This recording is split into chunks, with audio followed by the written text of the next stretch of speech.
A sheriff in Wyoming getting creative in combating his recruiting shortage. There are a lot of officers leaving the force nowadays. Laramie County Sheriff Brian Kozak creating a digital media campaign in areas where he knew police officers were frustrated with soft on-crime policies. So there's this billboard in Denver with the tagline, "Work in Wyoming, where breaking the law is still illegal."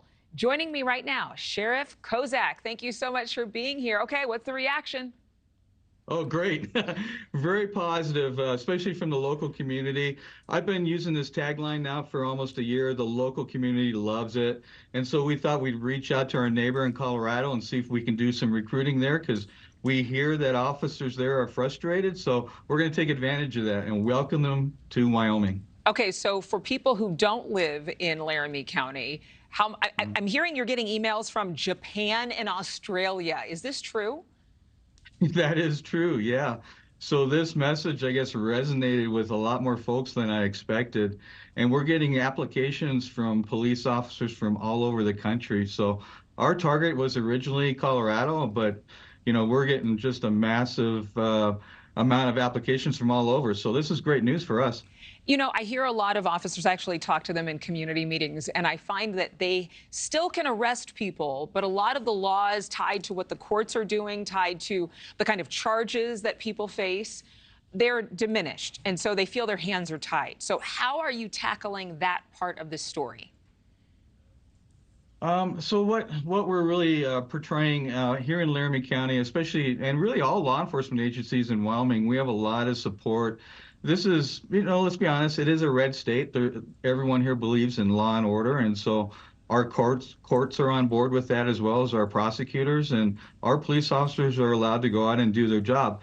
Now, keep in mind, we also have diversion programs that we try to divert people out of the criminal justice system, but our police officers, deputies, our state troopers are allowed to do their job. Okay, in terms of this, Denver, I guess, hosting this orientation meeting today as part of a massive asylum seeker program. So for you recruiting the officers, have you approached issues like the border crisis when you talk to them? And what do you think should be done?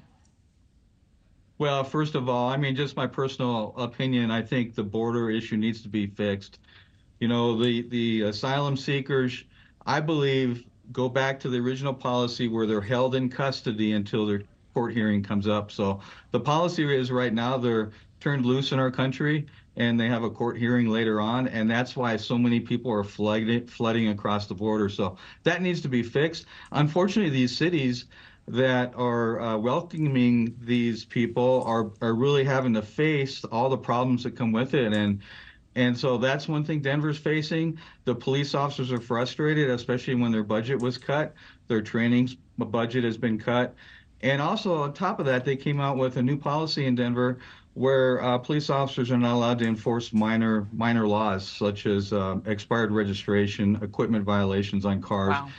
And officers feel like that's a tool that was taken from them to help fight crime. And so, hey, I'm taking advantage of that. I'm like, come on in here to Wyoming and help us fight crime here. All right. Well, you have 100 vacancies to fill. So I'm sure by the smile on your face.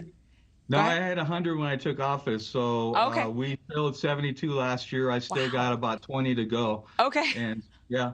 Thank you for watching. Go to newsnationnow.com to find News Nation on your television provider. And don't forget to click the red subscribe button below to get more of News Nation's fact-driven, unbiased coverage.